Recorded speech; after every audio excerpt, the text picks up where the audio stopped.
introduce yourself and so yeah. Shall I wait for our colleagues to come back? You've been recorded. I Oh, am I? It doesn't matter. I mean, I can use a bit of judicious editing. Oh, you can. So we all look dynamic.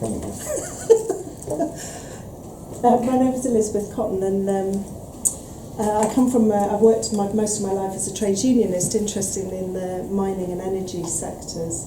But I now work in the field of mental health at work, and I work a lot with people who work in health and social care.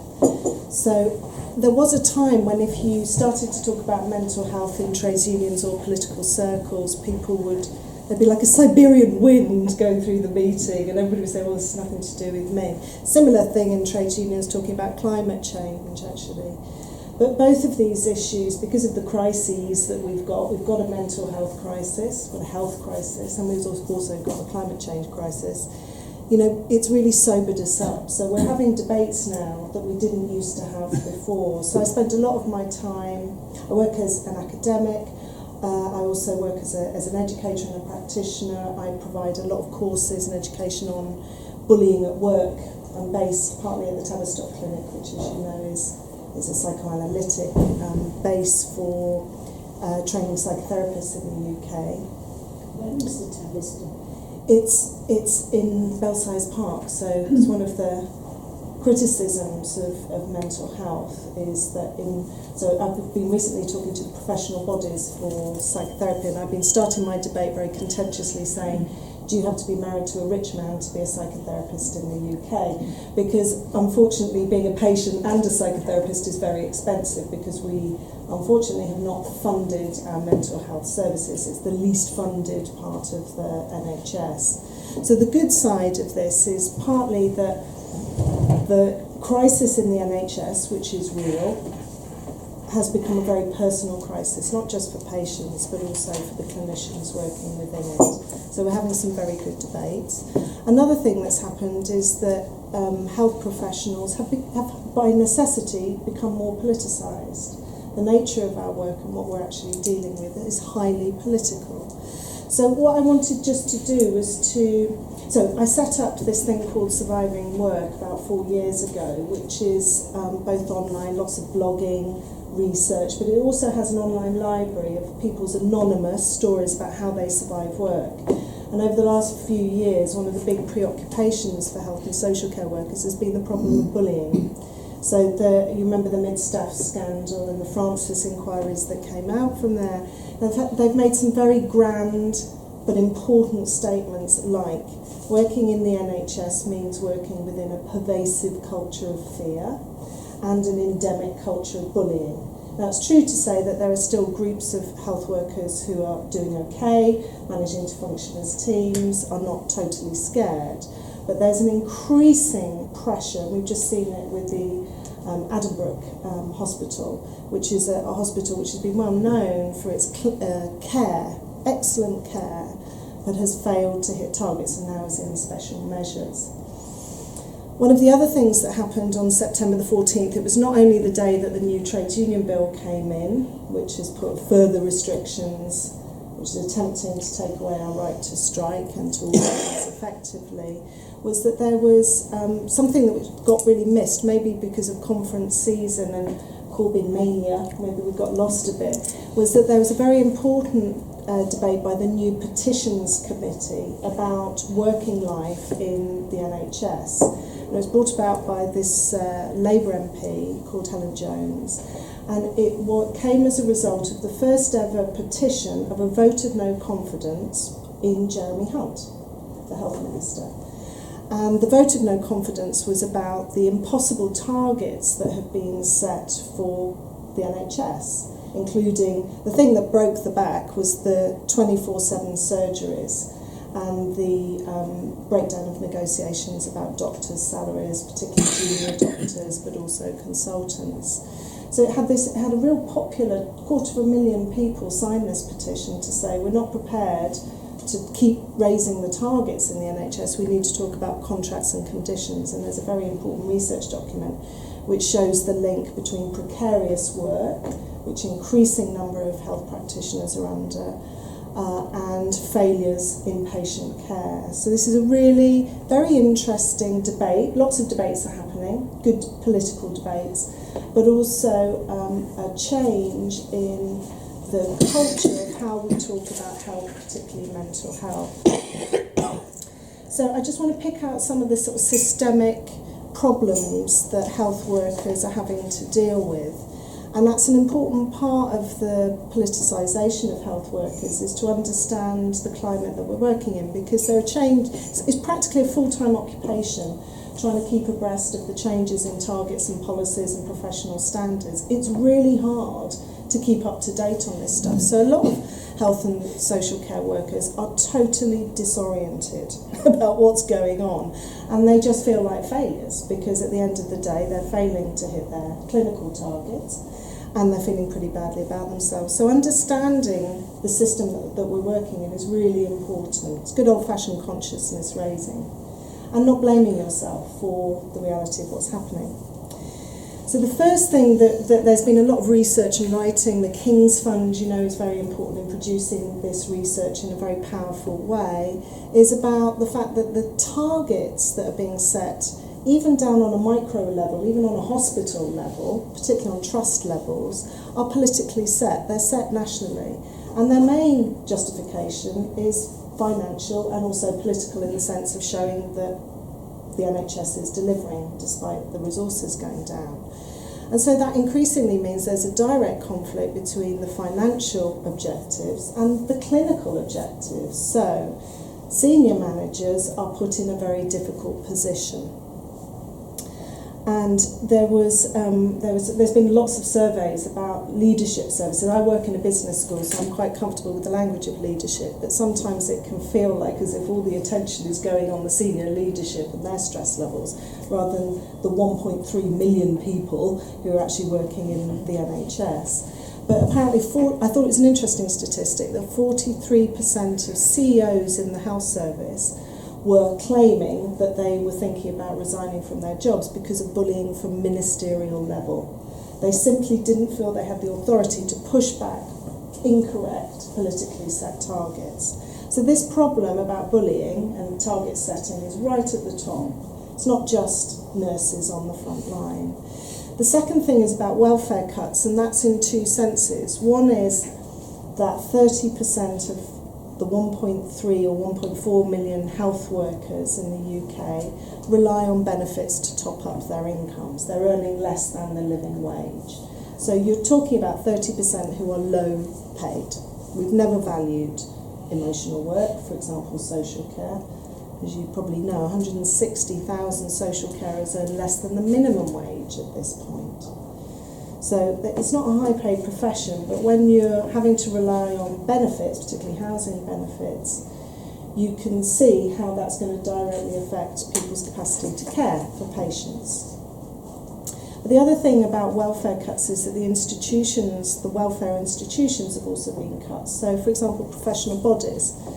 So we've seen a lovely revival of the BMA's politics in pulling out of negotiations about doctors' salaries. But the reality is that, for example, the Social Care Association, which was the professional body for social carers, was closed down about 4 years ago. It was in deficit of £30,000, which is nothing. That could have been resolved. It was a political decision to shut it down. The second institution this year was the College of Social Work, which was set up after the Baby P scandal.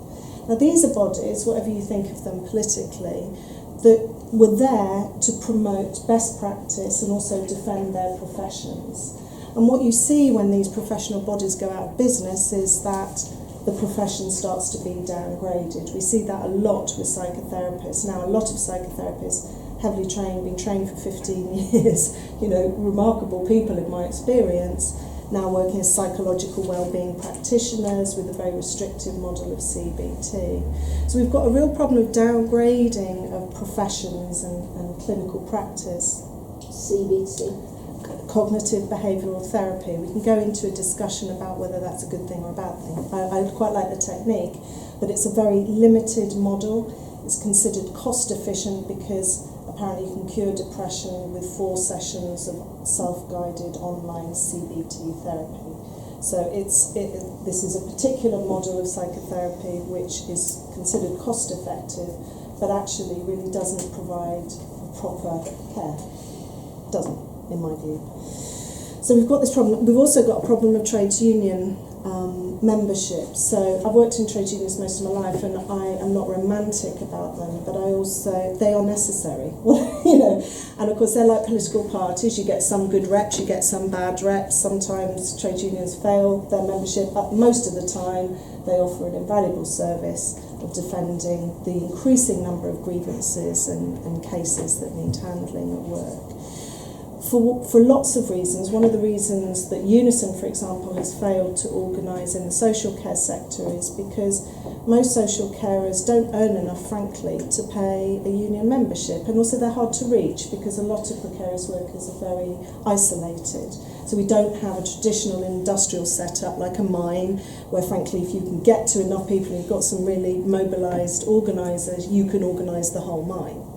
Whereas in social care, particularly domiciliary work, it's very, very difficult to do. So there's lots of factors involved in the lack of union representation for the most vulnerable health workers, but that's real. It also means that nobody's negotiating for wages. That seems to have gone off the bargaining agenda full stop. So we're talking about basic stuff like not getting sacked for raising concerns at work, whistleblowing, for example.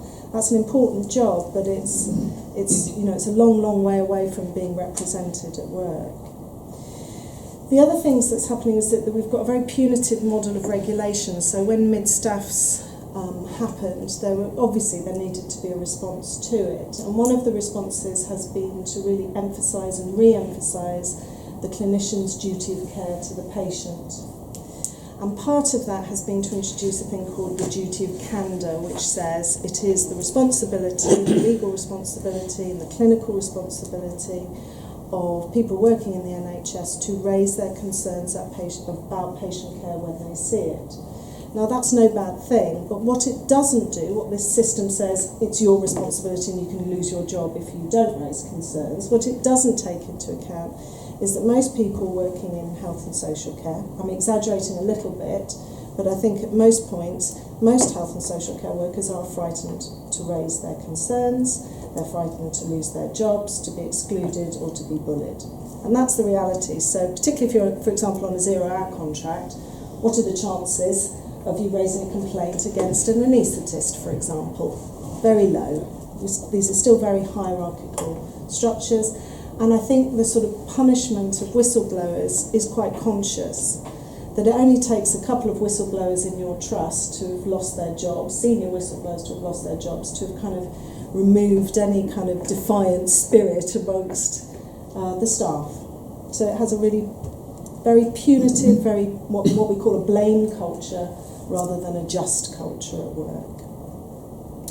So the other thing that's happening is in terms of management, which is linked to this idea of having these targets, these nationally set targets, is that when managers and teams don't feel they can argue against the targets, what tends to happen by default mainly is that managers slip into a command and control style. Do this now, don't argue with me, just do it.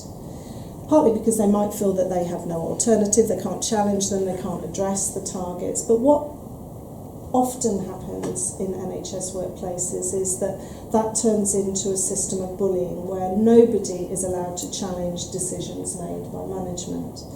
And there's an increasing amount of research which links these things: targets, work intensification, command and control management, and bullying. There's also a lot of literature about corporate psychopaths and the disproportionate number of psychopaths that apparently exist in leadership. And that kind of stuff is funny. I mean, it really does kind of cheer you up a bit. And it's certainly true that you could argue that in the political sphere some of our leaders really are psychopathic. You know, they don't care particularly about people. But most managers that I meet, particularly on the front line, are just squeezed, utterly squeezed from both sides, and they are unhappy with their responses, but in order to survive often do just command and control the people that work for them. One of the things that's come up recently is about, connected to the issue of bullying, but really this gang state of mind that can happen in the NHS where groups of workers kind of protect each other by forming a gang. So one of the big criticisms of team working in the NHS now is that people work in silos, particularly professional silos. So the nurses will stick with the nurses, they'll be against the doctors. One of the most bullied groups in the health service, for really profound reasons, are midwives, interestingly. And one of the explanations for that is that midwives, their primary responsibility is to the mother that's giving birth. And they also have to work across facilitate all kinds of different disciplines. And it puts them in a very difficult position because they often have to challenge different clinicians. So they turn out to be the most bullied people in the health service. I'm sure there's also a gender aspect to that as well. The second thing that's happening as a result of this is the racism that exists in the NHS, and it's only very recently that the NHS has started to face up to this reality, a reality that's been known by people working in the NHS for a very long time, probably for about 50 years. There's a guy called Roger Klein, who I work with also at Middlesex University, who produced a report a few years ago called The Snowy White Peaks, which looked at the lack of black BME leadership in the health service. 41% of people working in the health service are from BME groups. Only 8% are in senior management positions. So we can say that management of the health service is not representative of the people that it serves and also that work within it. And one response to this has been that the data on racism, particularly around discrimination and grievances and claims of racism, or discrimination, has not been collected by many health trusts. It just seems not to have been collected. So there's a big gap in knowledge about what's happening in many parts of this country. In London it's slightly better known, the staff surveys seem to be more collected. But in response to this year, a new professional standard on race equality has been established, the RES, Workplace Race Equality Standard, which now requires all NHS employers to collect data on the issue of race, so who gets employed, who gets promoted, and also linking it to discrimination, bullying and whistleblowing as well. A disproportionate number of whistleblowers are from BME groups as well. This is a kind of dirty secret in the NHS, but it's now, again, it's opened up for a discussion. So those are the sort of key systemic problems that are really, compounding the fact that the nature of the work is very difficult. So we know this, working with health is very hard. You're essentially dealing with people who are in pain often and in distress. Certainly from a mental health perspective, what we find is that because services can't get to people early enough, the levels of distress and mental illness are higher. So you're dealing with increasingly distressed population. And one of the sort of problems for professionals is about their position on this, because often, I'd say, almost always, people that go into this line of business have very strong vocational sense of vocation. In psychoanalytic terms, we call this the superego. It's the part of us which says, I must do this, I need to care, I need to do more. It kind of compels us. And I've been recently doing quite a lot of work with GPs with, I don't know if you've heard of a Claire Gerarda, who runs the Practitioners Health Programme. She's a very high profile GP on the issue of mental health at work. And a guy called Chris Manning, who runs a Doctors' Mental Health Network. And we were talking the other day we did an interview about why it is that GPs are so vulnerable to burnout, addiction, self-medication and suicide. Apparently, women doctors are 2.5 times more likely to commit suicide than women in the general population. And one of the explanations for this is the amount of pressure that we put ourselves under. The demands are made, more and more demands are made on us, and we feel compelled to respond to those answers, to those demands. And it's a real problem, it's a real paradox within the profession that, sometimes, you see this a lot with trades unionists as well. The people that are most willing and able to defend vulnerable people are least able to defend themselves because they put themselves in the position of almost a superhero, and sometimes that gets out of perspective for us. So a lot of the work that I do working with activists and also health practitioners is to try and help them at least acknowledge that they might have a bit of a Jesus complex, and although it's not their fault, the system that they're working in, part of the process of making things better is to address the impossible demands that we put ourselves on. So I'm going to give you just a just some of the top tips that practitioners in the health service have for surviving work. And I'm saying this in a very blunt way because that works on social media and it works in discussions. But actually for me, these are very much psychoanalytic or Freudian ideas. The first top tip is to understand the environment that you're working in. So I would say don't take the blame. So one of the things that's important is not to take it personally that you're working within a system where you cannot do your job as well as you would like to. So don't take the blame for that. The second thing is not to stay calm and carry on. And this is a contentious issue, and it's not helped massively by the happiness agenda in this country and Action for Happiness, which is about where we place anger. Because the reality is that working in a system, a very frustrating system like this, will make you angry. And the damage that it does to you as an individual will also make you angry. Now, obviously, it's rather toxic to have an angry therapist in front of you. You don't want to be angry at work. But you have to be in a position to acknowledge your own anger and find a way of dealing with it as a human being. So I always overemphasise this, but I think it's very important to learn how to get angry as a health practitioner, just to keep sane, to get it out of your system rather than suppress it or deny it. The next thing is don't be brilliant. So to address this part of us which says, I've got to excel, I've got to exceed. Doctors, for example, are highly intelligent and highly competitive. And they very easily think that they have to be brilliant in order to do the job. The reality is that we are ordinary, all of us are ordinary and have limits. So challenging that part of ourselves which says, if I'm not brilliant, I'm a complete loser, then that's a very important part of the process as well. And finally, the main thing, which I think trades unions and also psychoanalysts would agree on, is about don't go it alone. This is a relational model, it's a collective model. It says that as individuals, health workers cannot address any of these problems. They literally can't address any of them, even the thing about getting angry. You know, that involves sharing that with somebody that you trust, actually. So the final sort of top tip for people is to try and avoid the magic solutions, superhero solutions, and go for the very simple ones of trying to establish better relationships with the people that you work with, try and listen more, and try and be more honest about your experience of working life. Thank you, Elizabeth. I'm sure you'll have loads of questions when we get to the question thing. But we'll push on now to Paul. You can Paul Ingram, So I was on the who will introduce himself I'll introduce myself. as soon as he gets back to the Okay.